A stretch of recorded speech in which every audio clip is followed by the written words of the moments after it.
नमस्कार दोस्तों, कैसे हैं आप लोग। 26 जुलाई 2021 के daily the Hindu editorial discussion में आपका स्वागत है। देखते हैं आज कौन कौन से इंपॉर्टेंट आर्टिकल्स हैं। वैसे मैं आपके साथ 4 आर्टिकल्स डिस्कस करने वाला हूं, चारों यूनिक है, चारों बहुत इंपॉर्टेंट है। पहला जो आर्टिकल मैं आपके साथ डिस्कस करूंगा वो है getting India's military convergence formula right.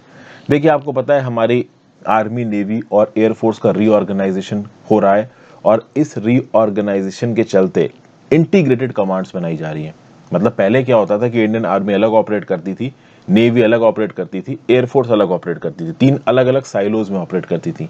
अब इंटीग्रेटेड कमांड यूनिट्स बनाई जाएंगी। इन कमांड यूनिट्स में कुछ आर्मी के लोग होंगे, कुछ नेवी के लोग होंगे, कुछ एयरफोर्स के लोग होंगे और इस प्रकार की इंटीग्रेटेड कमांड यूनिट्स की बहुत जरूरत भी है। But in integrated command units में इंडियन एयरफोर्स की वैल्यू बहुत कम हो जाएगी, ऐसा इंडियन एयरफोर्स का यहाँ पे बोलना है। तो इस रिस्पेक्ट में एक व्यू पॉइंट यहाँ पे दिया हुआ है। ऐसे एक दो व्यू पॉइंट्स मैंने पहले भी एडिटोरियल्स में डिस्कस किए हैं, तो इंपॉर्टेंट आर्टिकल है, इसको देखेंगे। पेगासस से रिलेटेड एक आर्टिकल आया है, बट इसको मैं अलग से आपके साथ डिस्कस करूंगा। यहाँ पे भी कुछ और अच्छे पॉइंट्स है, कुछ एक्स्ट्रा पॉइंट्स मैं ऐड करूंगा and I will discuss it in a separate video. Next बात करेंगे क्लाइमेट रिस्क। भाई, क्लाइमेट रिस्क के रिस्पेक्ट में काफी अच्छे फैक्ट्स दिए गए, हालांकि कुछ फैक्ट्स यहाँ पे रिपीटेड हैं। जैसे कि भाई अरेबियन सी के ऊपर जो साइक्लोन की फ्रीक्वेंसी है वो 2001 से लेकर 2019 में पीछे के टाइम पीरियड के रिस्पेक्ट में 52% बढ़ी है। सिमिलरली 1982 से लेकर 2002 के डाटा को अगर आप 2001 से लेकर 2019 में कंपैरिजन करते हैं तो बे ऑफ बंगाल में 8% साइक्लोन्स घटे हैं। प्लस यहाँ पे ओवरऑल क्लाइमेट रिस्क हमें कैसे परेशान कर रहा है, हमारा मॉनसून कैसे आगे जा रहा है और ओवरऑल ग्लोबल वार्मिंग के चलते मॉनसून कैसे इरेटिकली बिहेव कर रहा है। इस बार का जो साउथ वेस्ट मॉनसून आया ये भी बहुत इरेटिकली बिहेव कर रहा है। इसके बारे में कुछ पॉइंट्स बताए गए हैं, तो इसको देखेंगे। नेक्स्ट बात करेंगे मनी चेंजर। देखिए, ये भी बहुत इंपॉर्टेंट आर्टिकल है। बात की जाए क्रिप्टो करेंसीज की, तो दुनिया भर में भाई क्रिप्टो करेंसीज धूम मचा रही हैं। ओके, बहुत चल रही हैं। बिटकॉइन ले लीजिए, एथीरियम ले लीजिए।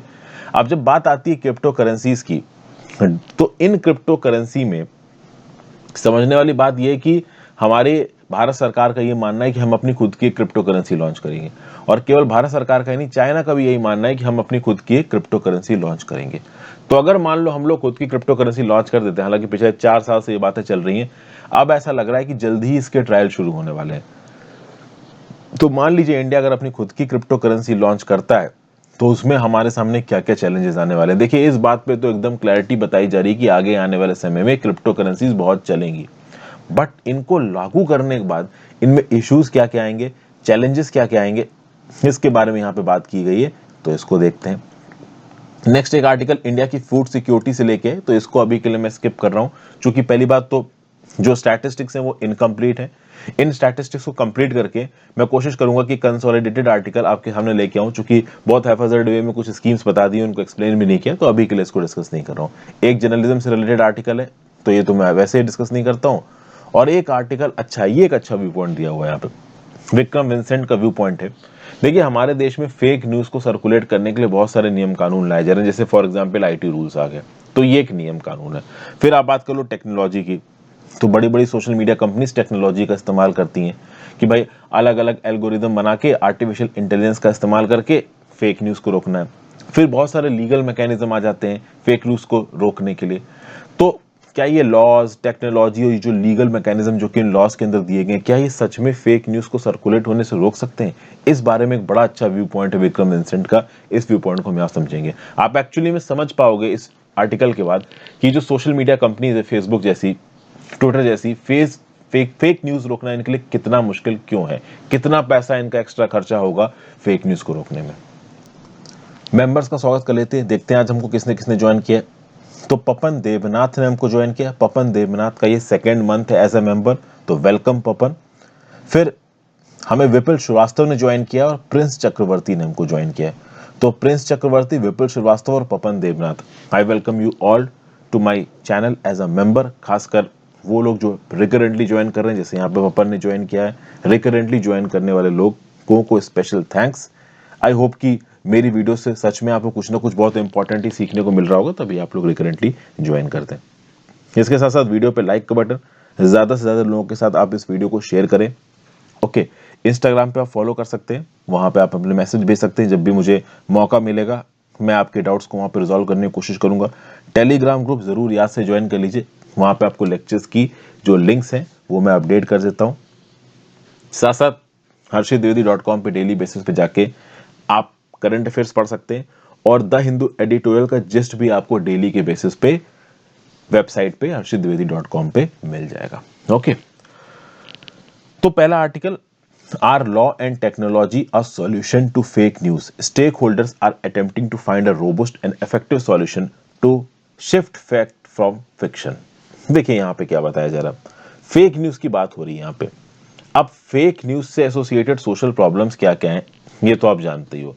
कोई मान लीजिए गलत रिलीजियस फेक न्यूज फैल गई, उसके बेसिस पे दंगे हो गए, तो this is a sort of social problem.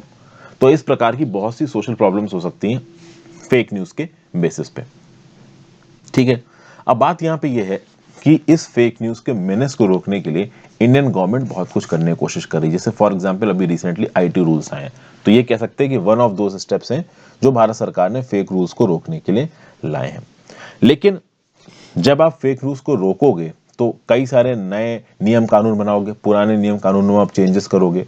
तो अब बात यहां पे ये है कि बहुत सारे लीगल अमेंडमेंट्स होंगे और इसके साथ साथ बहुत सारी social media companies billions of dollars invest कर रही हैं आर्टिफिशियल इंटेलिजेंस में, ताकि वो फेक न्यूज को आइडेंटिफाई करो और उसको प्रोलिफरेट करने से रोक सके। बट क्या ये लीगल अमेंडमेंट्स, क्या नए नियम कानून बनाना, क्या आर्टिफिशियल इंटेलिजेंस के बेसिस पे हम सच में इस फेक न्यूज के मेनेस को रोक सकते हैं? क्या ये एक इफेक्टिव सॉल्यूशन है? अब आपको समझना पड़ेगा, जस्टिस डिलीवरी सिस्टम के कुछ स्टैटिस्टिक्स देखने पड़ेंगे इंडिया के अंदर। अगर आप जस्टिस डिलीवरी की बात करो इंडिया के अंदर, आपको बहुत अच्छी तरीके से पता है कि हमारी जुडिशरी में कितने केसेस पेंडिंग पड़े हैं और आज तक उनका कुछ नहीं हो रहा है। तो ऐसे केसेस में अगर मान लो आपने कोई नियम कानून बनाया, जैसे कि आईटी रूल्स बनाया, और आईटी रूल्स के अंदर आपने कोई एडजुडिकेटिंग अथॉरिटी बनाई, अब सोशल मीडिया पे तो पता नहीं कितने पोस्ट, कितना कंटेंट, कितने सारे ट्वीट, तो अभी इन सब चीजों के अगेंस्ट मान लीजिए कोई केस फाइल हुआ, आपने एक टाइमलाइन फिक्स कर दी, तो उस टाइमलाइन में क्या वो इशू रिजॉल्व हो जाएगा, इसकी कोई गारंटी नहीं है। मान लो इशू रिजॉल्व भी हो गया तो उसके अगेंस्ट अपील पड़ी, तो अपील को रिजॉल्व करने में कितना समय लगेगा। कुल मिला के अगर आप लीगल एलिमेंट में घुसते हो किसी भी न्यूज को हटाने में या रखने में, तो जस्टिस डिलीवरी यहां पे काफी डिलेड हो सकती है। ओके, प्लस कोई नियम कानून मान लीजिए आपने बना भी दिया, तो वो नियम कानून इफेक्टिवली किसी गलत चीज को होने से रोक देगा, इस बात की कोई गारंटी नहीं है। अभी नियम कानून तो ये भी है कि कोई चोरी नहीं करेगा, कोई मर्डर नहीं करेगा, रेप नहीं होने चाहिए, बट नियम कानून लोग तोड़ते ही हैं। प्लस बात आते हैं भाई कंपनीज की। ये जो कंपनीज हैं, सोशल मीडिया कंपनीज हैं, ये क्या कर रही हैं इस फेक न्यूज के मेनेस को रोकने के लिए? तो यहाँ पे टिमनिट गैब्रू करके एक कोलेट थी गूगल एथिक एआई टीम की, ये एकदम से गूगल छोड़ के चली गई थी। बाद में एमआईटी की टेक्नोलॉजिकल रिव्यू ने बताया कि इनका एक अनपब्लिश्ड पेपर था गूगल के अंदर, उसके चलते बवाल मच गया है। कुल मिला के बात यह है कि जो बड़ी बड़ी कंपनी होती है ना, गूगल, आपकी फेसबुक जैसी, जब ये अपनी आर्टिफिशियल इंटेलिजेंस के मॉडल्स को चेंज करती हैं, जब ये अपने एक एआई मॉडल को ट्रेन कराती हैं, देखिए इनके जो आर्टिफिशियल इंटेलिजेंस के मॉडल चलते हैं ना, ये पूरे इंटरनेट को खंगाल डालते हैं। आप समझिए गूगल में पूरी दुनिया के सर्च रिजल्ट्स देखे जाते हैं, कितने लाखों करोड़ों बिलियंस ऑफ पेजेस इंडेक्स करता है गूगल। अब उन बिलियंस ऑफ पेजेस में एक आर्टिफिशियल इंटेलिजेंस की एल्गोरिदम ये पॉइंट आउट करने की कोशिश करे कि भाई इसमें क्या फ्लॉ है, क्या फेक न्यूज है, तो इसके लिए जनवरी 2019 में ट्रांसफॉर्मर मॉडल निकाला गया। तो पता चला कि भाई एक सिंगल आर्टिफिशियल इंटेलिजेंस की ट्रेनिंग चलाने के लिए, प्रोग्राम चलाने के लिए 6,56,347 किलोवाट एनर्जी इस्तेमाल हुई। कार्बन फुटप्रिंट इस्तेमाल हुआ 6,26,155 एलबीएस का, और खर्चा कितना आया, $9,42,000 और $32 लाख के बीच में। आप बोलोगे सर ये कैसे हो गया, मतलब एक एआई की एल्गोरिदम चलाने से इतना खर्चा है? जी बिल्कुल इतना खर्चा। क्योंकि देखिए गूगल जब एक आर्टिफिशियल इंटेलिजेंस की एल्गोरिदम चलाएगी तो वो पूरे इंटरनेट पे चलाएगी। अब उस एल्गोरिदम को चलाने के लिए पीछे कंप्यूटर्स चाहिए, वो कंप्यूटर्स लगातार काम कर रहे होंगे।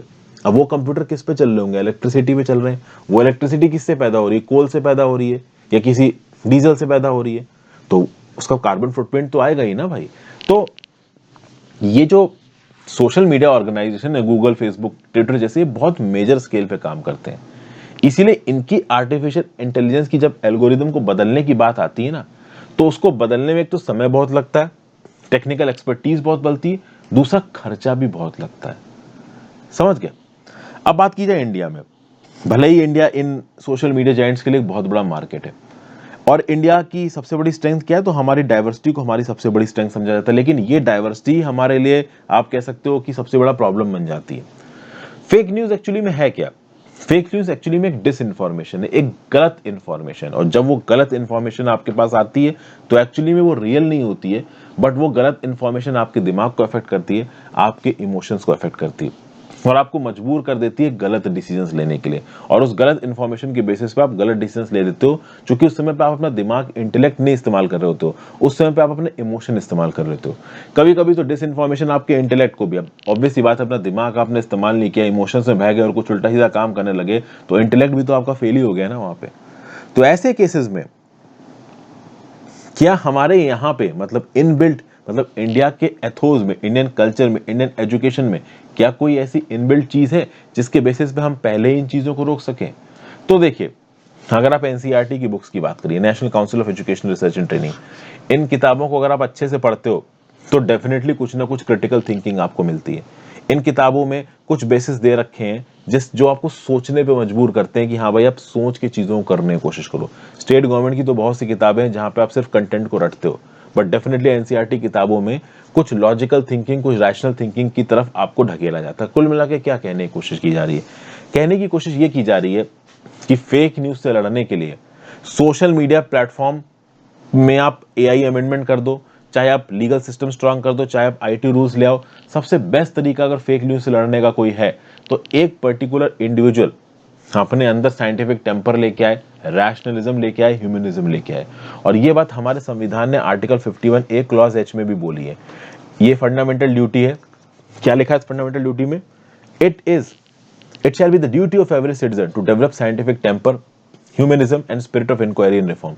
मतलब हर इंसान की, हर सिटीजन की ड्यूटी है कि वो साइंटिफिक टेम्पर डेवलप करे, ह्यूमनिज्म डेवलप करे और स्पिरिट ऑफ इंक्वायरी डेवलप करे। तो धर्म के नाम पे अगर तुमको कोई बरगला रहा है, कास्ट के नाम पे ये बोल रहा है कि भाई औरत को दबाने की चीज है, उसको मारो पीटो, तो ये सब चीजें जब गलत चीजें आपके दिमाग में भर जा रही हैं तो उस समय पे आपका दिमाग भी आपको बोलना चाहिए कि नहीं भाई, ये चीज गलत है। कुछ चीजें आपकी दिमाग आपको बतानी चाहिए। तो अगर सोशल मीडिया पे कोई बहुत भड़काऊ पोस्ट आपके सामने आ रहा है, तो क्या आपके दिमाग के अंदर इतनी कैपेबिलिटी है कि आप उस भड़काऊ पोस्ट को आइडेंटिफाई कर पाओ और कुछ सही स्टेप्स ले पाओ? देखिए, हमारी एजुकेशन, नेशनल एजुकेशन पॉलिसी 2020 में इस बात को थोड़ा बहुत पॉइंट आउट करने की कोशिश की गई है, लेकिन हिस्टोरिकल थिंकिंग वाला एलिमेंट भाई यहाँ पे छूटा हुआ। अब ये हिस्टोरिकल थिंकिंग का क्या कंसेप्ट है यहाँ पे समझने की कोशिश करते हैं। हिस्टोरिकल थिंकिंग क्या है? Historical thinking is actually a set of thinking skills required for learning history. जब भी आप हिस्ट्री की बात करते हो, जब भी आप हिस्ट्री को पढ़ते हो, सीखते हो, आप क्या पढ़ते हो, सीखते हो? आपको क्या बताया जाता है जब आप हिस्ट्री पढ़ते हो? जब हिस्ट्री आपको पढ़ाई, अब देखिए, अलग अलग ऑथर्स ने हिस्ट्री के अलग अलग कंटेक्स्ट बता रखे हैं। मैं आपको सबसे बेस्ट एग्जांपल क्या देता हूं कि कुछ लोग आएंगे और बोलेंगे कि महात्मा गांधी जी ने देश का बंटवारा करवा दिया, और लोग मान भी लेते हैं, ठीक है, और महात्मा गांधी को गालियां भी देना शुरू कर देते हैं। तो जो नोविस टाइप के लोग होते हैं, नए टाइप के लोग होते हैं, जिनको ज्यादा हिस्ट्री का पता रहता नहीं है, जिसने जो समझा दिया वही बकने लग गए, तो ये नोविस टाइप के लोग क्या करते हैं, हिस्ट्री को गलत तरीके से डेसिफर करते हैं। तो हिस्टोरिकल थिंकिंग स्किल्स को बहुत छोटे से डेवलप करने की जरूरत है, ताकि एक इंसान जब कोई फेक न्यूज पढ़े तो वो उस न्यूज के कंटेक्स्ट को समझने की कोशिश करे, उसके सोर्स को समझने की कोशिश करे, वो ये समझ पाए कि इस फेक न्यूज को सर्कुलेट करने से किसका फायदा हो सकता है, क्या इससे ऑब्जेक्टिव पूरे किए जा सकते हैं। और अगर हम ये समझ पाते हैं, इतना हम सोच पाते हैं, इतनी क्रिटिकल थिंकिंग अपने अंदर ला पाते हैं, तो फिर भी हम थोड़ा सही डायरेक्शन में सोच पाएंगे। ऐसे तो फिर कितनी सारी फेक न्यूज सर्कुलेट होती हैं, सब हमको यही बरगला ही देंगी, हमारा दिमाग ही खराब कर देंगे, तो मतलब क्या है? और इसी को डेवलप करने का सबसे अच्छा तरीका क्या है? हिस्टोरिकल थिंकिंग को डेवलप करना। हिस्टोरिकल थिंकिंग को आप कैसे डेवलप करोगे? पहली बात तो न्यूट्रल फॉर्म ऑफ हिस्ट्री आपको पढ़ाई जाए, और हिस्ट्री के साथ साथ आपको प्रॉपर कंटेक्स्ट दिए जाए, अलग अलग ऑथर्स के व्यू पॉइंट अलग अलग आपको दिए जाएं, और फिर आपको ये बोला जाए कि आप अपने हिसाब से उसको डेसिफर करो। जब तक हम ये चीज डेवलप नहीं करेंगे तब तक हम प्रॉपर तरीके से फेक न्यूज के मेनेस को टैकल नहीं कर पाएंगे। मतलब ऑथर के हिसाब से यहाँ पे फेक न्यूज के मेनेस को टैकल करने का तरीका एक इंसान का खुद का दिमाग है। तो ये था इस आर्टिकल में। नेक्स्ट आर्टिकल चलते हैं। Getting India's military convergence formula right for genuine military jointness, a blending of minds and tailor made solutions are critical. भाई क्या बताया जा रहा है? रिसेंटली 2 जुलाई को एक इंटरव्यू दिया, किसने? हमारे chief of Defence Staff Bipin Rawat साहब ने। और उस इंटरव्यू में इन्होंने ये बोल दिया कि इंडियन एयरफोर्स एक सपोर्टिंग आर्म की तरह काम करेगी। अब हो सकता है कि इनका कंटेक्स्ट वो ना हो, बट तुरंत ही इंडियन एयरफोर्स के जो एयर चीफ मार्शल है RKS भदौरिया साहब, उन्होंने तुरंत रिफ्यूज किया कि भाई इंडियन एयरफोर्स एक सपोर्टिंग आर्म नहीं है। यहाँ पे हो क्या रहा है, जैसा कि मैंने आपको शुरू के इंट्रोडक्शन में ही बताया कि पहले इंडियन आर्मी अलग काम करती थी, इंडियन नेवी अलग काम करती थी और इंडियन एयरफोर्स अलग काम करती थी। तीनों साइलोज में काम करते थे। इनके सारे क्लरिकल वर्क अलग हुआ करते थे, पूरा रिक्रूटमेंट अलग, सारा जो एडमिनिस्ट्रेटिव स्टाफ है सब अलग। ठीक है, तो IAF का सचिवालय अलग, नेवी का अलग, IAF का मतलब और इंडियन आर्मी का अलग। अब क्या है, अब बात की जा रही है ज्वाइंट कमांड बनाने की। तो एक ज्वाइंट कमांड में कुछ इंडियन आर्मी के लोग होंगे, कुछ इंडियन नेवी के लोग होंगे, कुछ इंडियन एयरफोर्स के लोग होंगे। तो इसका एडमिनिस्ट्रेशन भी आसान हो जाएगा। सेंट्रलाइज्ड रिक्रूटमेंट के बेसिस पे ज्वाइंट कमांड में आपका सेक्रेटरियल स्टाफ भेजा जा सकता है, और वो सेक्रेटरियल स्टाफ केवल इंडियन आर्मी के लिए नहीं, नेवी एयरफोर्स सबके लिए होगा। प्लस इस ज्वाइंट कमांड में मान लीजिए कोई मिलिट्री इमरजेंसी आ जाती है, तो इंडियन आर्मी, इंडियन एयरफोर्स और इंडियन नेवी, ये तीनों कमांड्स एक पर्टिकुलर ऑफिसर के अंदर होंगी, और वो एक पर्टिकुलर ऑफिसर रिसोर्सेज को अपने हिसाब से डिप्लॉय करेगा। IAF का यहाँ पे ये बोलना है कि मान लीजिए इस ज्वाइंट कमांड का हेड किसी इंडियन आर्मी के पर्सनल को बना दिया जाता है, तो ये इंडियन आर्मी का पर्सनल तो समझ ही नहीं पाएगा कि IAF काम कैसे करती है। तो फिर IAF को तो यहाँ पे पेनी पैकेट्स में घुसेड़ दिया जा रहा है। समझ गए आप बात को? कुल मिला के IAF का बोलना क्या है? IAF का ये कहना है कि हमें पेनी पैकेट्स में मत घुसेड़िए, हमें एक एडजंक्ट की तरह मत रखिए। मतलब जब भी आर्मी और नेवी लेड ऑपरेशन की बात होती है, तो एयरफोर्स को एक सपोर्टिंग रोल में देखा जाता है कि हाँ भाई एयरफोर्स ऊपर से उड़ती हुई आएगी, वो वहां पे बम गिरा देगी, वापस लौट जाएगी, ग्राउंड लेवल पे तो हम ही लड़ेंगे। तो इंडियन आर्मी अपनी इंपॉर्टेंस पहले देती है, एयरफोर्स को बैकग्राउंड में रखती है। तो एयरफोर्स का बोलना है कि भाई हम बैकग्राउंड में नहीं है, हमारा काम बहुत इंपॉर्टेंट है। तो अब जरूरी नहीं है कि यहाँ पे Chief of Defence Staff Bipin Rawat ji ने जो कहा है वो गलत कंटेक्स्ट में कहा हो सकता है भदौरिया जी उसको ज्यादा ओवर इंटरप्रिटेट कर गए हो, but at the same point of time Bhadauria ji की भी बात यहाँ पे बोलना बिल्कुल सही है। मतलब भदौरिया जी अगर किसी पॉइंट को यहाँ पे पॉइंट आउट कर रहे हैं, तो उनकी बात पे भी ध्यान देना उतना ही ज्यादा जरूरी है। अब यहाँ पे समझने की कोशिश करते हैं कि ये आर्मी और नेवी हमेशा एयर पावर को एक एडजंक्ट की तरह क्यों देखते हैं, एक सपोर्टिव रेल में क्यों देखते हैं। इसका रीजन हिस्ट्री में है। एक्चुअली में यूएस की भी अगर आप बात करो, US one of the biggest air power, actually biggest power है, वन ऑफ द नहीं बोलना चाहिए। तो यूएस के रिस्पेक्ट में क्या बोला गया है कि भाई देखिए, जब भी कोई एयर अटैक होता है तो उस एयर अटैक के बेसिस पे आप जमीन कंट्रोल नहीं कर सकते हो। उस एयर अटैक के बेसिस पे आप जो जमीन पे आपकी फोर्सेस उनको एडवांटेज दे सकते हो, लेकिन आप कंट्रोल नहीं कर सकते हो चीजों को। जैसे अभी रिसेंटली तालिबान के फाइटर्स के अगेंस्ट यूएस ने एयर स्ट्राइक्स किए। जब अफगानिस्तान और वियतनाम में वॉर हो रहा है, अभी अफगानिस्तान में तो अभी चल ही रहा है, वियतनाम में जब वॉर लड़ा था यूएस ने तो ऊपर से एयर स्ट्राइक्स करी थी। तो डेफिनेटली जब एयर पावर एयर स्ट्राइक्स करती है तो अपोजिशन की कमर तोड़ देती है, लेकिन ग्राउंड लेवल पे आपको उस पर्टिकुलर जमीन को जाके कब्जाना पड़ेगा। समझ गए पॉइंट को? तो डेफिनेटली एयर पावर एक कोअर्सिव एक्टिविटी की तरह काम करती है, और definitely air power ground level पे काम करने वाली आर्मी और नेवी को एक पुश देती है, एक बहुत तगड़ा सपोर्ट देती है। बट एयर पावर अपने आप में किसी जगह का कंट्रोल बना के नहीं रख सकती। तो सिर्फ एयर पावर है, वो एक जगह पे बमबारी कर रही है, इसके बेसिस पे आप पूरा एक जगह कंट्रोल कर लो, ये नहीं हो पाएगा। कंट्रोल करने के लिए ग्राउंड लेवल पे आर्मी और नेवी को डिप्लॉय करना पड़ेगा। इसीलिए ऐसा किया जाता है कि भाई आर्मी को और नेवी को कभी कभी ज्यादा इंपॉर्टेंस दी जाती है। मैरीटाइम डोमेन में नेवी को और लैंड के डोमेन में आर्मी को ज्यादा इंपॉर्टेंस दी जाती है। तो जब तक किसी पर्टिकुलर इलाके पे आर्मी का कंट्रोल नहीं हुआ है, तब तक वो इलाका पूरी तरीके से हमारे कंट्रोल में नहीं आया। ये एक व्यू पॉइंट निकल के आता है। एयरफोर्स अगर स्ट्राइक कर रही है तो डेफिनेटली वो अपोजिशन को पुश बैक कर सकती है, बट किसी पर्टिकुलर इलाके पे किसी सरकार का कंट्रोल कर दे, ये नहीं कर सकती IAF। तो अब देखिए, दो फैसेट्स यहां पे निकल के आ रहे हैं। पहला फैसेट तो ये कि IAF परमानेंट किसी चीज के ऊपर कंट्रोल नहीं कर सकती, लैंड के ऊपर कंट्रोल नहीं कर सकती, बट डेफिनेटली मिलिट्री की मदद जरूर कर सकती है कंट्रोल करने के लिए। मतलब IAF का रोल बहुत इंपॉर्टेंट है। 1962 में हम जब चीन से युद्ध हारे, तो सबसे बड़ी प्रॉब्लम क्या थी कि IAF वहां पे एक प्रोएक्टिव रोल नहीं प्ले कर पाई। और अभी के लिए जब लाइन ऑफ एक्चुअल कंट्रोल पे चाइना को हमने पुश बैक किया, तो वो जो मेजर रोल उसमें प्ले किया, चाइना और आगे जो आने के मूड में था वो नहीं आ पाया, उसको पुश बैक करने में एक बहुत मेजर रोल किसका रहा है? हमारी इंडियन एयरफोर्स का रहा है।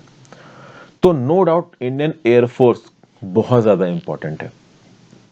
ओके, अब यहां पे अगर आरकेएस भदौरिया साहब ये बोल रहे हैं कि हमें पेनी पैकेट्स में मत रखो, तो क्या वो गलत बोल रहे हैं? देखिए, गलत नहीं बोल रहे हैं, वो सही बोल रहे हैं। यहां पे हमको इंडियन एयरफोर्स के पर्सपेक्टिव्स को भी समझना पड़ेगा। अगर आप इंडियन एयरफोर्स की बात करिए तो ऑलरेडी फाइटर स्क्वाड्रंस 25% कम है। अगर हम पुराने एयरक्राफ्ट को भी काउंट करें तो हमारे पास 25% कम एयरक्राफ्ट हैं इंडियन एयरफोर्स में। लगभग 400 पायलट्स हमारे पास कम है, ठीक है। तो 10% of the authorise strength fighter pilots की है ही नहीं हमारे पास। उसके बाद भी अगर आप बोलो कि आप आईएएफ को एसेट्स को स्प्लिट कर रहे हो, स्प्लिट तो करोगे ही ना। अब अलग अलग अगर आप ज्वाइंट कमांड्स बनाओगे तो अलग अलग ज्वाइंट कमांड्स में अलग अलग आईएएफ की स्क्वाड्रंस होंगी। ऑलरेडी जो आईएएफ की स्क्वाड्रन है वो अंडर है, मतलब साइज में कम है। तो उस साइज में कम आईएएफ स्क्वाड्रन को और आप तोड़ दो अलग अलग हिस्सों में, तो क्या ही मतलब है, फिर तो स्क्वाड्रन बचेगी ही नहीं। तो इसी रिस्पेक्ट में यहां पे ये बोला जा रहा है कि भाई देखिए, एयरफोर्स जो भी अपने व्यू पॉइंट्स यहां सामने लेके आ रहा है, एयरफोर्स जो भी अपने कंसर्न सामने लेके आ रहा है, ये कंसर्न सामने लाना बिल्कुल जरूरी है। ऐसा यूएस नेवी के साथ भी हुआ था एक बार 2015 में, जब इनके एडमिरल जोनाथन ने साफ साफ बोल दिया था कि अगर आप यूएस नेवी का बजट काटते हो तो आगे आने वाले समय में हमारे मैरिनर्स, हमारा नेवी के स्टाफ, हमारे जो एलाइज का नेवी है, उनकी मौत हो सकती है, क्योंकि हमारे पास पैसे नहीं होंगे ऑपरेशंस को कंडक्ट करने के। तो कुल मिला के आईएएफ की बात की जाए तो आईएएफ का ज्वाइंट कमांड में आना ये सिर्फ इस रिस्पेक्ट में कंसर्न नहीं उठाता है कि आईएएफ में पर्सनल्स की शॉर्टेज है, हवाई जहाजों की शॉर्टेज है। एक्चुअली में ऑपरेशनल प्लान्स के रिस्पेक्ट से भी आईएएफ को कंसीडर करना यहां पे जरूरी हो जाता है।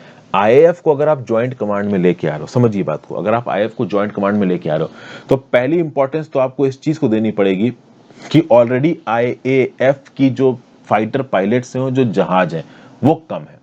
तो कम होने के चलते आप उनको और बांट रहे हो, तो बांटने के चलते प्रॉब्लम ना हो जाए। दूसरी बात यहां पे ये है कि ऑपरेशनल प्रिपेयर्डनेस।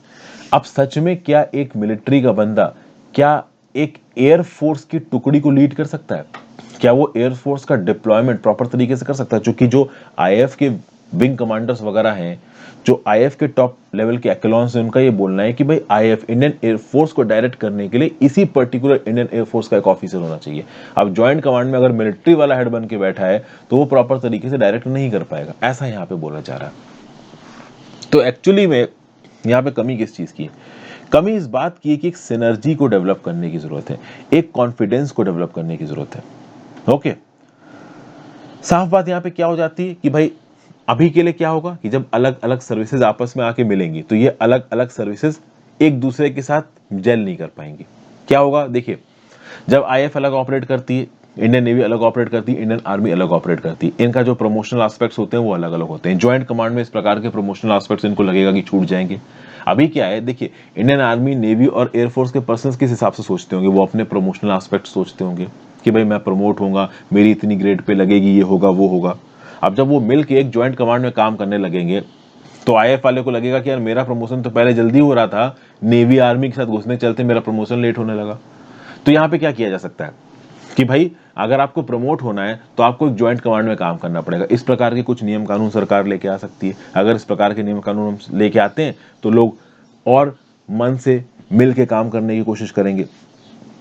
फिर भाई देखिए, चीजों को बांटा जा सकता है, जैसे कि फॉर एग्जांपल वेस्टर्न कमांड का हेड बनाया जा सकता है इंडियन आर्मी को और इंडियन एयरफोर्स को। मतलब वेस्टर्न कमांड है मान लीजिए, तो उसके हेड पे दो लोग बैठाए जा सकते हैं, एक इंडियन आर्मी का और एक आईएएफ का, और दोनों को बराबर इंपॉर्टेंस दी जाए तो आईएएफ अपने आप को लेफ्ट अलोन फील नहीं करेगा। मैरीटाइम कमांड का हेड आप इंडियन नेवी को दे दो, हालांकि उस मैरीटाइम कमांड के अंदर इंडियन आर्मी भी होगी और इंडियन एयरफोर्स भी होगी। मतलब जो भी अलग अलग आप ज्वाइंट कमांड्स बना रहे हो, उस ज्वाइंट कमांड के हेड पे आप इंडियन एयरफोर्स, इंडियन नेवी और इंडियन आर्मी सबके रिप्रेजेंटेटिव्स को इक्विटेबली बैठाओ, तो जो शिकायत है अलग अलग फोर्सेस को, वो शिकायत थोड़ी कम हो जाएगी। ये सब बातें यहां पे बताई जानी है। फिर कुछ और यहां पे कॉम्प्रिहेंसिव आइडियाज दिए जा रहे हैं। देखिए, रीऑर्गेनाइजेशन तो करना ही है। अब इंडियन आर्मी, नेवी और एयरफोर्स ये साइलोज में काम नहीं कर सकते। There is a strict need of reorganisation. तो इस रीऑर्गेनाइजेशन में कुछ और चीज करी जा सकती है। पहली क्या चीज? Need for a comprehensive national security strategy to guide the services develop capacities record in their respective domain. पहले नेशनल सिक्योरिटी स्ट्रेटजी को डिवाइस करो, उस नेशनल सिक्योरिटी स्ट्रैटेजी के हिसाब से भाई ये जो ज्वाइंट कमांड्स को क्या क्या कैपेसिटीज चाहिए, ये कैपेसिटीज इनको अपने अपने डोमेन में अर्जित करनी है। दूसरा भाई प्रोफेशनल एजुकेशन होनी चाहिए और इंटर सर्विस एम्प्लॉयमेंट होनी चाहिए। इंटर सर्विस एम्प्लॉयमेंट एक नॉर्म बनना चाहिए। इनकी ट्रेनिंग के समय पे इनको ये बात सिखाई जानी चाहिए कि आपको बाकी सर्विसेज के ऑफिसर्स के साथ मिलजुल के रहना है। तो जैसे यूपीएससी की ट्रेनिंग होती है ना लवासना में, वहां पे आईपीएस, आईएएस, आईएफएस कुछ 1 महीने के लिए 2 महीने के लिए साथ में रहते हैं, शायद 1 साल के लिए साथ में रहते हैं, एग्जैक्टली मुझे पता नहीं है। तो कुछ इस प्रकार का यहाँ पे भी होना चाहिए। ओके, फिर तीसरी चीज क्या है कि जो आर्म्ड फोर्सेस है ये अपने डिफरेंसेस को रिजॉल्व कर लें। तो पॉलिटिशियंस जैसे ब्यूरोक्रेट्स के साथ टकराते रहते हैं, ये आर्म्ड फोर्स में ऐसा ना हो कि तुम मिलिट्री वाले हो, हम एयरफोर्स वाले हैं, तो आपस में लड़ रहे हैं। अभी क्या है कि देखिए एयरफोर्स वालों के अंदर वैसे भी एक सुपीरियरिटी होती है। अगर आप आर्म्ड फोर्सेस की तैयारी करोगे ना, तो सबसे पहली जो चॉइस होती है ना लोगों की, वो एयरफोर्स होती है। एयरफोर्स की एंट्री थोड़ी मुश्किल भी हो जाती है, क्योंकि एयरफोर्स में जाने के लिए आपकी आई साइड बिल्कुल परफेक्ट होनी चाहिए। आर्म्ड फोर्सेस में थोड़ी सी कॉम्प्रोमाइज्ड आई साइड भी चल जाती है। तो एयरफोर्स वाले अपने आप को बिल्कुल अलग ही समझते हैं। तो अब वो यहाँ पे अगर ज्वाइंट कमांड में पेनी पैकेट्स की तरफ फील करे जा रहे हैं, तो ऑब्वियस सी बात है वो यहाँ पे उस चीज को रेजिस्ट करेंगे। सबसे इंपॉर्टेंट चीज यहाँ पे ये है कि भाई देखिए, आपको दूसरी सर्विसेज को अपने बराबर मानना पड़ेगा। जब तक आप दूसरी सर्विसेज को अपने बराबर नहीं मानोगे ना, तब तक आप उनके साथ मिलजुल के जल करके काम नहीं कर पाओगे, और इस चीज को आने में देखिए थोड़ा समय लगेगा। नेवी, आर्मी और एयरफोर्स तीनों एक साथ बैठे, तीनों एक दूसरे को बराबर मांगे, साथ मिलजुल के काम करें, तो चीजें यहाँ पे बन पाएंगी। प्लस गुड क्वालिटी स्टाफ होना चाहिए इन एपेक्स ज्वाइंट ऑर्गेनाइजेशन में, ताकि जो भी एडमिनिस्ट्रेटिव काम है, जो भी इनके सर्विस बुक से रिलेटेड काम, छुट्टी वगैरह से रिलेटेड काम, पर्क्स से रिलेटेड काम, वो परफेक्ट तरीके से हो। ओके, और हमारे यहाँ पे हमें टेलर मेड सॉल्यूशन चाहिए। देखिए इंडियन कंटेक्स्ट में चीजें अलग तरीके से काम करती हैं। ओके, इंडियन कंटेक्स्ट में हम वेस्टर्न आइडियल्स को ब्लाइंडली फॉलो नहीं कर सकते। जब ये ज्वाइंट कमांड बनाई जाएंगी ना, तो कुछ ऐसी प्रॉब्लम्स होंगी जो कि ज्वाइंट कमांड बनने के बाद सामने आएंगी।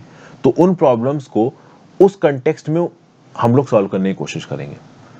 तो ये पूरा का पूरा यहाँ पे आप कह सकते हो कि एक एनालिसिस था, काफी अच्छा एनालिसिस था यहाँ पे, कि भाई एयरफोर्स का देखिए, जब ये ज्वाइंट कमांड बनाई जा रही है तो आर्मी और नेवी की तरफ से कोई खासा अपोजिशन नहीं आ रहा है। जो सबसे मेन अपोजिशन आ रहा है वो एयरफोर्स की तरफ से आ रहा है। उसकी कुछ वजह है। एक तो एयरफोर्स नंबर में बहुत कम है, पहली वजह तो ये है। दूसरा, एयरफोर्स वाले अपने आप को थोड़ा बाकियों से ज्यादा सुपीरियर समझते हैं, तो ज्वाइंट कमांड के अंदर ये लग रहा है उनको कि वो इंफीरियर हो जाएंगे। जबकि यहाँ पे इक्वलिटी होनी चाहिए, एक आर्मी का बंदा, एक नेवी का बंदा और एयरफोर्स का बंदा, इनकी बराबर औकात होनी चाहिए, बराबर वैल्यू होनी चाहिए। तो ये नहीं है कि आप एयरफोर्स में पहुंच गए तो आप बाकियों से सुपीरियर हो गए, नहीं, आप बाकियों के बराबर ही हो। और ज्वाइंट कमांड में चाहे आपका रिपोर्टिंग ऑफिसर आर्मी का हो, चाहे नेवी का हो, चाहे एयरफोर्स का हो, आपको बात माननी पड़ेगी। तो आप एयरफोर्स की ओर आप सोच रहे हो कि एक आर्मी का बंदा हमें लीड नहीं कर सकता, वो गलत है। हाँ, ऑपरेशनल समय पे जब कोई वॉर चल रहा है या कोई इमरजेंसी चल रही है, उस समय पे जब डिसीजन लेना होगा, तो एयरफोर्स को डिप्लॉय करने से पहले किसी एयरफोर्स के एक्सपर्ट से बातचीत करके डिसीजन लेना होगा, और वो लिया ही जाता है, आंख बंद करके तो नहीं लिया जाता। ठीक है भाई, तो ये पूरा का पूरा सीन था। नेक्स्ट आर्टिकल चलते हैं, money changer. India needs to move forward on introducing an official digital currency. ये भाई यहाँ पे क्या बताया जा रहा है? देखिए इंडिया में बड़े लंबे समय से इस बात पे बहस चल रही है कि भाई ये जो क्रिप्टो करेंसीज हैं ये लीगल है या नहीं है, लीगल है या नहीं है। अब तक तो यही समझ में आ रहा है कि ना इलीगल है ना लीगल है। एक बार को सरकार ने जब इलीगल करने की कोशिश की भी तो सुप्रीम कोर्ट इंटरवीन कर गया। तो अब सरकार का जो स्टैंस है वो काफी क्लियर हो गया है कि भाई अब ये बात तो तय है कि हम अपनी ऑफिशियल डिजिटल करेंसी लॉन्च करेंगे, और काफी लंबे से सरकार ये बात बोल रही है। और 4 साल पहले एक इंटर मिनिस्ट्रियल कमेटी भी बनाई गई थी, और इस इंटर मिनिस्ट्रियल कमेटी ने इस बात को रिकमेंड किया कि इंडिया को अपनी फिएट मनी लॉन्च करनी चाहिए डिजिटल फॉर्म में। अब आप समझिए, ये डिजिटल वो नहीं है जो आप पेटीएम से और अपने कार्ड से जाके पेमेंट करते हो। तो आपने कैशलेस पेमेंट कर दिया, तो रुपया आपका 10,000 के नोट है तो कैश हो गया, अकाउंट में पड़ा है तो 10,000, और मतलब डिजिटल मनी हो गया। देखिए ये वो डिजिटल मनी नहीं है, यहाँ पे एक अलग डिजिटल रुपी की बात हो रही है, एक अलग डिजिटल करेंसी की बात हो रही। तो जिस प्रकार से क्रिप्टो करेंसी ट्रेड होती हैं, कुछ कुछ उस प्रकार से एक डिजिटल रुपी ट्रेड हो, उसको यहाँ पे बोला जाएगा digital fiat currency of India. तो जो कैश रुपया आप जाके एटीएम से निकाल सकते हो और आपके अकाउंट में पड़ा हुआ है, मान लीजिए 50,000 रुपया, कभी भी आप उसको कैश इन कैश कर सकते हो, वो डिजिटल मनी नहीं है। यहाँ पे डिजिटल करेंसी क्रिप्टो करेंसी के कंटेक्स्ट में बात हो रही है। अब कुछ दिन पहले ही टी रविशंकर साहब जो कि डेप्यूटी गवर्नर है आरबीआई के, इन्होंने क्या बोला, इन्होंने एक स्टेटमेंट दिया, RBI is currently working towards a phased implementation strategy and examining use cases which could be implemented with little और नो डिसरप्शन। ये किस रिस्पेक्ट में बात कर रहे हैं, ये इस रिस्पेक्ट में बात कर रहे हैं कि इंडिया भी अभी अपनी स्ट्रैटेजी को डिवाइस कर रहा है और एग्जामिन कर रहा है कि कैसे हम अपनी क्रिप्टो करेंसी को लॉन्च कर सकते हैं। और इस क्रिप्टो करेंसी को लॉन्च करने के लिए एक बिल होगा जिसका नाम होगा crypto currency and regulation of official digital currency bill 2021। Most probably इसी बिल के थ्रू हमारी क्रिप्टो करेंसी लॉन्च की जाएगी और इस क्रिप्टो करेंसी को कैसे रेगुलेट किया जाएगा ये भी इस बिल में बहुत डिटेल में लिखा होगा, ऐसा एक्सपेक्ट किया जा रहा है। क्रिप्टो करेंसीज का यूज पूरी दुनिया में बढ़ गया। बिटकॉइन की बात कर लो, इथीरियम की बात कर लो, भाई दुनिया भर में इनको इस्तेमाल किया जाता है। मिस्टर रविशंकर जो कि डेप्यूटी गवर्नर आरबीआई का, इन्होंने खुद बोला कि 2021 में एक बीआईएस सर्वे हुई सेंट्रल बैंक्स की, जिसने ये पाया कि 86% of the central banks all over the world वो इन क्रिप्टो करेंसीज के पोटेंशियल के बारे में सोच रहे हैं, बातचीत कर रहे हैं। 60% एक्सपेरिमेंट कर रहे हैं, उसमें एक हम भी हैं। और 14% countries already, 14% central banks already pilot projects को डिप्लॉय कर रहे हैं। हम भी बहुत जल्दी एक पायलट प्रोजेक्ट को डिप्लॉय करने वाले हैं। अभी हम लोग एक्सपेरिमेंट के फेज में। चाइना ऑलरेडी पायलट प्रोजेक्ट में इन्वॉल्व हो चुका है और वो बहुत जल्दी अपनी डिजिटल आरएमबी यानी डिजिटल रेनमिनबी लॉन्च करेगा। तो आपको पता होना चाहिए, कभी कुछ दिन पहले न्यूज आई थी, चाइना ने किसी भी प्रकार की क्रिप्टो करेंसी को अपने यहाँ पे बैन कर दिया है और वो खुद की डिजिटल करेंसी लेके आ रहे हैं। इंडिया के रिस्पेक्ट में भी ये बात सही है कि हम खुद की डिजिटल करेंसी लेके आ रहे हैं। जो सबसे बड़ा सवाल ये है कि हम कौन सी डिजिटल करेंसी लेके आ रहे हैं और कैसे उसको ऑपरेट किया जाएगा और उसकी टाइमलाइन क्या है, मतलब कब उसको इंट्रोड्यूस किया जाएगा। अब चलिए ये क्वेश्चंस आंसर दे भी दिए जाए तो कुछ पर्टिकुलर क्वेश्चंस रिमेन करते हैं। सबसे खास बात ये कि हमारी क्रिप्टो करेंसी की डिजाइन क्या होगी। ओके, हमारी क्रिप्टो करेंसी को इशू कैसे किया जाएगा और हमारी क्रिप्टो करेंसी में डिग्री ऑफ एनोनिमिटी क्या होगी, किस प्रकार की टेक्नोलॉजी का यहाँ पे प्रयोग किया जाएगा। बहुत सी क्वेश्चंस यहाँ पे निकल के आते हैं। समझिए बात को, क्रिप्टो करेंसी ब्लॉकचेन टेक्नोलॉजीज पे चलती है, तो चलिए ब्लॉकचेन टेक्नोलॉजीज का इस्तेमाल करके डिजिटल रुपी लॉन्च कर दिया। लेकिन अब समझिए बिटकॉइन बहुत अलग तरीके से ऑपरेट करता है। अगर बिटकॉइन के ऊपर आपने मार्केट में कुछ पैसा कमाया है, आपको उसके ऊपर टैक्स देने की जरूरत नहीं है क्योंकि किसी सरकार का कंट्रोल नहीं है। बट चाइना अगर अपना डिजिटल आरएमबी इशू करता है, इंडिया अपना डिजिटल रुपी इशू करता है, तो उसके ऊपर जो भी आप पैसा कमाओगे उस पर आपको सरकार को टैक्स देना पड़ेगा। प्लस आपने जो भी ट्रांजैक्शंस किए हैं वो सरकार वहां पे मॉनिटर कर रही होगी। समझ गए बात को। प्लस इलीगल जगहों पे आप उस पर्से को यूज नहीं कर सकते। जैसे अभी के लिए आप डार्क वेब पे जाके बिटकॉइन के थ्रू AK-47 तक खरीद सकते हो, बम खरीद सकते हो, ठीक है, हर प्रकार की गलत चीज खरीद सकते हो डार्क वेब पे जाके। लेकिन जब हमारी ऑफिशियल डिजिटल करेंसी आ जाएगी, डिजिटल रुपी आ जाएगा, तो क्या डार्क वेब पे इस प्रकार की चीजें खरीदने की परमिशन होगी? ऑब्वियस सी बातें नहीं होगी। तो रेगुलेशन अच्छा खासा होने वाला अभी की बिटकॉइन, एथीरियम और जो बाकी क्रिप्टो करेंसीज उनसे अगर आप कंपेयर करते हो तो ठीक ठाक रेगुलेशन होने वाला है। ऐसा नहीं कि अनरेगुलेटेड करेंसी कोई आपके सामने आएगी। फिर इस नई क्रिप्टो करेंसी का हमारी मॉनेटरी पॉलिसी पे क्या इंपैक्ट होगा, हमारे बैंकिंग सिस्टम पे क्या इंपैक्ट होगा, ये भी कुछ बड़े सवाल हैं। Got it. Plus cyber attack से कैसे बचा जा सकता है, बहुत सारी चीजें यहां पे आने वाली हैं। देखिए डिजिटल पेमेंट से ये चीजें अलग है, हम लोग डिजिटल पेमेंट में सक्सेस है। डेप्यूटी गवर्नर साहब का ये भी बोलना है कि पिछले कुछ सालों में ओवरऑल बहुत ज्यादा कंपाउंडेड एनुअल ग्रोथ रेट देखने को मिली है पिछले 5 सालों। मतलब डिजिटल जो ट्रांजैक्शंस हैं इंडिया में प्रेसिडेंट मोदी गवर्नमेंट में, वो बहुत तेजी से ऊपर बढ़े हैं। बट ये डिजिटल ट्रांजैक्शन और डिजिटल करेंसी दोनों आपस में अलग अलग चीज है। एक डिजिटल क्रिप्टो करेंसी लॉन्च करना डेफिनेटली वो फ्यूचर तो है, क्योंकि जिस प्रकार से क्रिप्टो करेंसीज पूरी दुनिया में ऑपरेट कर रही है, बिटकॉइन, एथीरियम जैसी, no doubt they are the future. But India में इसको कैसे इंप्लीमेंट किया जाएगा, कैसे अडॉप्ट किया जाएगा, ये एक बहुत बड़ा सवाल है। और प्रॉब्लम यहाँ पे एक और है जो कि बहुत प्रैक्टिकल है। बिटकॉइन और एथीरियम ये इतने फेमस क्यों है? क्योंकि इनके ऊपर रेगुलेशन ज्यादा नहीं है। अब जब डिजिटल रुपी आएगा उसके ऊपर रेगुलेशन बहुत होगा, और इतने रेगुलेशन के बाद वो क्या इतना पॉपुलर होगा, क्या लोग इतना इसको इस्तेमाल करेंगे, ये एक बहुत बड़ा सवाल है। तो कल को ये भी हो सकता है कि हम डिजिटल रुपी लॉन्च कर दें लेकिन तब भी इंडिया में लोग बिटकॉइन से पेमेंट कर रहे हो, क्योंकि बिटकॉइन और इथीरियम और बाकी जो अनरेगुलेटेड क्रिप्टो करेंसीज हैं, इन पे ना टैक्स देना है, ना इन पे किसी से पूछा पाछी कि भाई तुम्हारे पैसे कहाँ गए, कहाँ से आए, तुमने क्या खरीदा क्या नहीं खरीदा। लेकिन भाई हमारी ये जो क्रिप्टो करेंसीज होंगी, रेगुलेटेड क्रिप्टो करेंसीज, इसमें बहुत प्रकार के रिस्ट्रिक्शंस आने वाले हैं, ठीक है। इनफैक्ट आप अपने ब्लैक मनी तक को बिटकॉइन में पार्क कर सकते हो, और सरकार पूरी कोशिश करेगी कि भाई ये जो डिजिटल रुपया आएगा उसमें आप ब्लैक मनी, करप्शन जैसी चीजें ना कर पाओ। तो ओवरऑल किस हद तक ये आपकी डिजिटल रुपी चल पाएगी, ये आने वाले समय में ही पता चलेगा। बहुत सारे क्वेश्चंस हैं, वो क्वेश्चंस तभी आंसर हो पाएंगे जब ऑफिशियली ये करेंसी लॉन्च होगी। नेक्स्ट बात करते हैं a climate risk. Only proper planning can ensure against the inevitable extremities of nature. देखिए monsoon almost halfway mark पे पहुंच चुका है, आधा मॉनसून ऑलरेडी बीत चुका है, ठीक है भाई। और हम लोग जुलाई ऑलमोस्ट खत्म ही कर रहे हैं। अब वैसे तो जुलाई one of the rainiest month होता है, लेकिन आपको पता है जून में पानी कम बरसा है, जुलाई की शुरुआत में रेनफॉल डेफिसिट थी। लेकिन पिछला हफ्ता अगर आप देखोगे जुलाई का, खासकर 15 या 17 तारीख के बाद जो आप देखोगे जुलाई का, भैया तगड़ी बारिश हुई है। Overall all India for more of the last week, all India rainfall has been over 50% more than what is normal for this time of the year. मतलब पिछले हफ्ते में नॉर्मली जितना पानी बरसता है उसके 50% से भी ज्यादा पानी बरसा है। कोंकण कोस्ट और साउदर्न पेनिनसुला में तो कुछ जगहों पे एक्सट्रीम रेनफॉल देखने को मिली है। इंडियन मेट्रोलॉजिकल डिपार्टमेंट का डाटा ये बोलता है कि जो हमारा साउथ पेनिनसुला है, साउथ पेनिनसुला में 1 जून से 25 जुलाई तक का हिस्टोरिकल आप रेनफॉल देखोगे तो उसके 29% ज्यादा बारिश हुई है।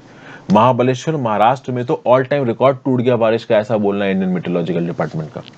तो ये जो वेरिएबिलिटी है, क्या इस वेरिएबिलिटी को इंडियन मेट्रोलॉजिकल डिपार्टमेंट ने प्रेडिक्ट किया था? जवाब है नहीं। हमने ये प्रेडिक्ट किया था कि पानी कितना बरसेगा, लेकिन हम ये प्रेडिक्ट नहीं कर पाए कि पानी कौन से हिसाब से बरसेगा, किस फैशन में बरसेगा। बहुत ही रैंडम और बहुत ही वेरिएबल फैशन में यहाँ पे पानी बरसा है। तो जून में ज्यादा बरसा नहीं, जुलाई के पहले 10-15 दिनों में उतना बरसा नहीं, और बाद में तड़ातड़ बरसे ही जा रहा है। तो ये है variability of climate and monsoon over India. और इस वेरिएबिलिटी को एसेस करने की अभी भी कैपेबिलिटीज आईएमडी के पास बहुत लिमिटेड है, पहली चीज। दूसरी चीज, अरेबियन सी के ऊपर अब फ्रीक्वेंसी और स्ट्रेंथ बढ़ गई है साइक्लोन्स की। अगर आप 2001 से लेकर 2019 तक आने वाले जो साइक्लोन्स हैं उनको कंपेयर करते हो 1982 से लेकर 2002 में, तो आपको पता चलेगा कि अरेबियन सी के ऊपर 52% ज्यादा साइक्लोन्स आए हैं और बे ऑफ बंगाल के ऊपर 8% कम साइक्लोन्स आए हैं। ये किसने बोला है? ये एक नई स्टडी ने बोला है जो कि क्लाइमेट डायनेमिक्स में पब्लिश हुई है, ठीक है। उसके बाद अगर आप देखो तो जो साइक्लोन्स हैं वो तो पहली बात तो अरेबियन सी में ज्यादा आ रहे हैं, बे ऑफ बंगाल में 8% कम हुए, लेकिन बे ऑफ बंगाल में पहले बहुत ज्यादा आते थे, तो 8% कम उतने ज्यादा दिख नहीं रहे, क्योंकि बे ऑफ बंगाल में भी जो साइक्लोन्स आ रहे हैं वो लंबे समय के लिए आ रहे हैं। और अरेबियन सी में तो 52% ज्यादा साइक्लोन भी हो गए और उनकी फ्रीक्वेंसी भी बढ़ गई और उनकी जो टाइम पीरियड है वो भी बढ़ गया, तो खतरनाक तबाही मचा रहे हैं। तो ड्यूरेशन भी इनका 80% से बढ़ गया है। बहुत सारा मॉइस्चर ये अरेबियन सी से लेके आते हैं, और प्रॉब्लम ये है, जैसे मैंने अभी आपको एनसीईआरटी में रिसेंटली साइक्लोन समझाया, देखिए अब साइक्लोन चल रहा है तो कुछ पर्टिकुलर वीडियोस आपके लिए जरूरी हो जाती हैं। तो मेरे यूट्यूब चैनल पे जाओगे आप तो एनसीईआरटी की 11th क्लास की फिजिकल एनवायरनमेंट वाली जो आपकी फिजिकल ज्योग्राफी वाली जो बुक है 11th क्लास की, उसमें थंडरस्टॉर्म्स क्या होते हैं, एक्स्ट्रा ट्रॉपिकल साइक्लोन्स क्या होते हैं, एंटी साइक्लोन्स क्या होते हैं, ट्रॉपिकल साइक्लोन्स क्या हो जाते हैं, ये टॉपिक्स ऑटोमेटिकली अब आपके लिए जरूरी हो जाते हैं। तो इन टॉपिक्स को जरूर ध्यान से देख लीजिए ताकि आपको साइक्लोन का चीजें थोड़ी समझ में आ जाए। तो अब अरेबियन सी में बहुत सारे साइक्लोन है, जैसे रिसेंटली साइक्लोन तौक्तोई आया था, तो उसने मुंबई में तरकाट मचाया। 185 किलोमीटर प्रति आवर से स्पीड से विंड्स चल रही थी, बहुत सारे स्टॉर्म सर्जेस आया। बोलोगे स्टॉर्म सर्जेस क्या होता है? तो मान लीजिए ये है हमारा देश, बहुत तेजी से साइक्लोन कोस्ट की तरफ आ रहा है, तो बहुत सारा पानी उठाते हुए आएगा, वो पानी कोस्टल फ्लडिंग करेगा, इसको आप स्टॉर्म सर्जेस बोलते हो। इंक्रीज टेम्परेचर से हो क्या रहा है कि एटमॉस्फेरिक टेम्परेचर ज्यादा है तो ज्यादा पानी इवेपोरेट हो रहा है और ज्यादा पानी प्रेसिपिटेट कर रहा है। जब ग्लोबल वार्मिंग होगी तो पानी का प्रेसिपिटेशन भी बढ़ेगा, जो वाटर बरसेगा, बारिश होगी, वो इंटेंस होगी। तो ओवरऑल चीजें काफी प्रॉब्लमेटिक हो रही हैं। प्लस इस क्लाइमेट चेंज के चलते और भी प्रॉब्लम्स हैं, जैसे एरोसॉल एमिशन की problem, particulate matter pollution, agriculture और फॉरेस्ट्री पैटर्न्स बदल रहे हैं, एकदम से टॉरेंशियल रेनफॉल आती है, एकदम से सीवियर ड्रॉट और हीट वेव्स आ जाती हैं। और इन सब चीजों के चलते एक चीज की बहुत ज्यादा जरूरत यहां महसूस हो रही है। सबसे पहली बात, हमें अपने फोरकास्ट को एक्यूरेट करने की जरूरत है। 3 से 5 दिन पहले हम एक्यूरेट तरीके से चीजों का फोरकास्ट पा पाए, ये हमारे लिए बहुत ज्यादा जरूरी है, ठीक है। हालांकि इस प्रकार की कैपेबिलिटी हमारे पास है नहीं। प्लस डिजास्टर प्रिपेयर्डनेस, तो फ्लड या साइक्लोन आने वाला है, उससे पहले ही हमारी इवैक्यूएशन की स्ट्रेटजी तैयार हो। फ्लड और साइक्लोन वाली जगहों पे कुछ इमरजेंसी शेल्टर्स तैयार हो कि भाई ये चीज़ आए तो लोग भाग के उसमें छुप जाएं, इस प्रकार की चीज़ें होनी चाहिए। दूसरा, अब जैसे कि अर्थक्वेक के लिए हमने क्या किया कि हमने अर्थक्वेक रेजिलिएंट स्ट्रक्चर्स बना दिए, क्योंकि अर्थक्वेक को प्रोडिक्ट कर पाना बहुत मुश्किल होता है, जब वो एकदम से आता है तो तरकाट मचाता है, तो पहले से अर्थक्वेक रेजिलिएंट स्ट्रक्चर्स बनाओ। इसी प्रकार के पहले से ही डिजास्टर प्रिपेयर्डनेस हमको फ्लडिंग और साइक्लोन के रिस्पेक्ट में रखनी है। फिर जो इंटरनेशनल क्लाइमेट चेंज एग्रीमेंट है, इसको बहुत प्रोएक्टिव बेसिस पे और अर्जेंट बेसिस पे ग्रीन हाउस गैस एमिशंस को कंटेन करने के लिए डिप्लॉय किया जाना चाहिए, तभी हम आगे आने वाले समय में सर्वाइव कर पाएंगे, थ्राइव कर पाएंगे। ये बात ही इस पर्टिकुलर एडिटोरियल में बताई गई है। कुछ इंपॉर्टेंट स्टैटिस्टिक्स यहाँ पे क्या है, तो इंपॉर्टेंट स्टैटिस्टिक्स एक तो ये है कि भाई जून 1 से लेकर 25 जुलाई के बीच में 29% ज्यादा पानी बरसा है। हालांकि इस स्टैटिस्टिक्स को नोट मत करिए, रीजन बीइंग कि ये चेंज हो जाएगा। अभी सितंबर अक्टूबर तक पूरा मानसून कैसे परफॉर्म करेगा ये आपको पता चल जाएगा। हाँ, जो सबसे इंपॉर्टेंट स्टैटिस्टिक है इस पूरे आर्टिकल का, वो कौन सा है वो मैं आपको दिखा देता हूँ। वो है आपका ये वाला, ये पर्टिकुलर पैराग्राफ तो कहीं ना कहीं अपने सामने किताबों में नोट कर लो, ये पहले भी एडिटोरियल में है, और इसको कहीं ना कहीं चेप देना। अरेबियन सी में 52% इंक्रीज हुई है फ्रीक्वेंसी साइक्लोन्स की, बे ऑफ बंगाल में 8% घटी है। किसने बोला है? नई स्टडी ऑफ क्लाइमेट डायनेमिक्स ने बोला है। तो ये हमारे इर्रेटिक मॉनसून पैटर्न्स, मतलब इर्रेटिक क्लाइमेट चेंज पैटर्न्स को दिखाता है, और हमारा मॉनसून तो इर्रेटिक हो ही रहा है। ये बात आपको कैसे पता चली? तो जून में पानी बरसा नहीं, और जुलाई के तीसरे हफ्ते में इतना ताबड़तोड़ पानी बरसा कि ओवरऑल लिमिट्स को क्रॉस कर दिया 29% से। तो ये कुछ फैक्टर्स अगर आप एग्जाम्स में लिखते हो, definitely they will get you numbers. तो यहाँ पे मैं अपना एडिटोरियल डिस्कशन खत्म करता हूँ। Thank you for watching friends, I hope आपको काफी कुछ यूजफुल यहाँ पे जानने को मिला होगा। अपने व्यू पॉइंट नीचे कमेंट बॉक्स में जरूर दीजिएगा। डेफिनेटली बताइए आपको इस प्रकार के डिस्कशंस कैसे लग रहे हैं। आपके व्यू पॉइंट्स काफी, आप कह सकते हो कि ये इंस्पायर करते हैं। और अब तक अगर आप वीडियो देख रहे हो तो एक कमेंट थैंक यू का तो छोड़ के जा ही सकते हो। Have a great day friends, good bye, take care.